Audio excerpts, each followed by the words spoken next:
So, also ich bin jetzt schon ein Stück gefahren, sagen wir mal so 8, 9 Kilometer.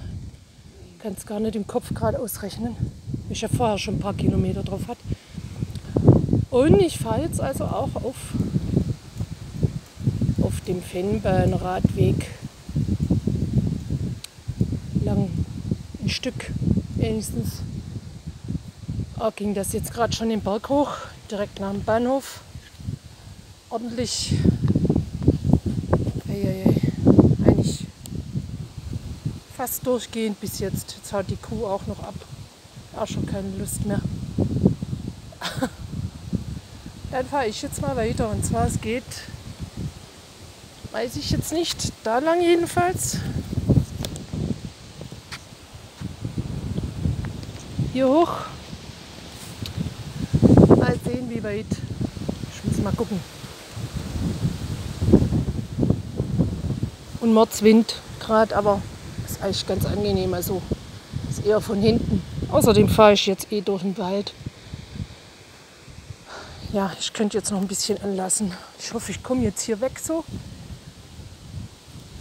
aus dem Stand. Es wird jetzt ein bisschen hin und her schaukeln, bis ich fahre.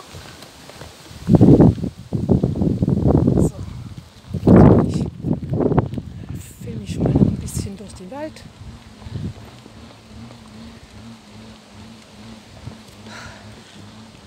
Also der Zug, das ging so ungefähr eine Dreiviertelstunde. Da sind ja vielleicht viele Radfahrer mitgefahren. Oh. Also war echt was los in dem Zug. Eine richtig schöne Gegend, wo wir da durchgefahren sind.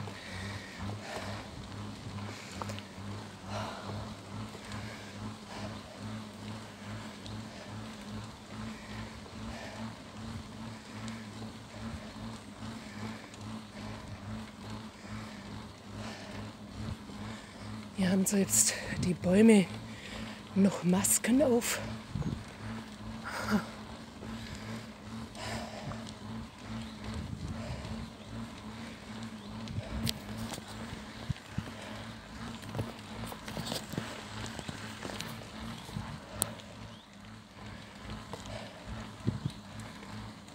So.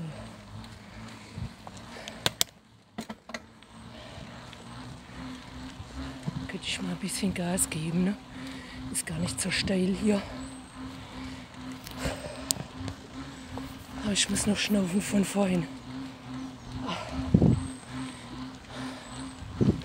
Ist manchmal besser, man weiß nicht so genau, wie viel Berg es hochgeht.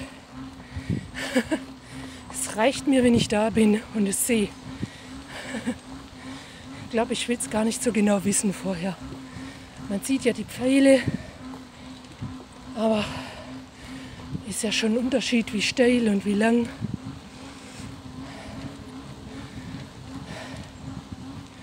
Ich schätze jetzt mal die von irgendwo von Belgien runterkommen, die fahren ja in die Gegenrichtung. Ne?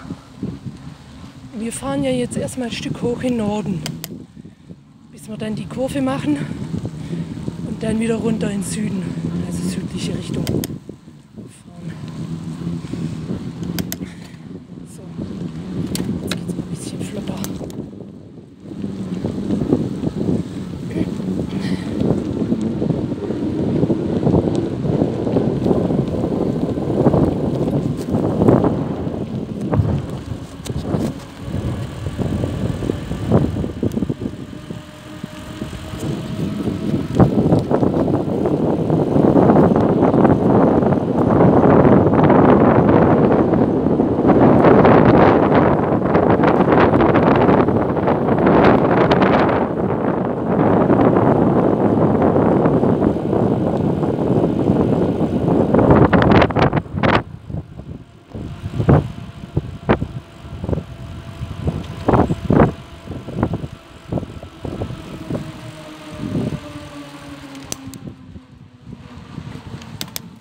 So, dann fahre ich jetzt mal noch mal ein Stückchen, mal gucken, was gleich kommt.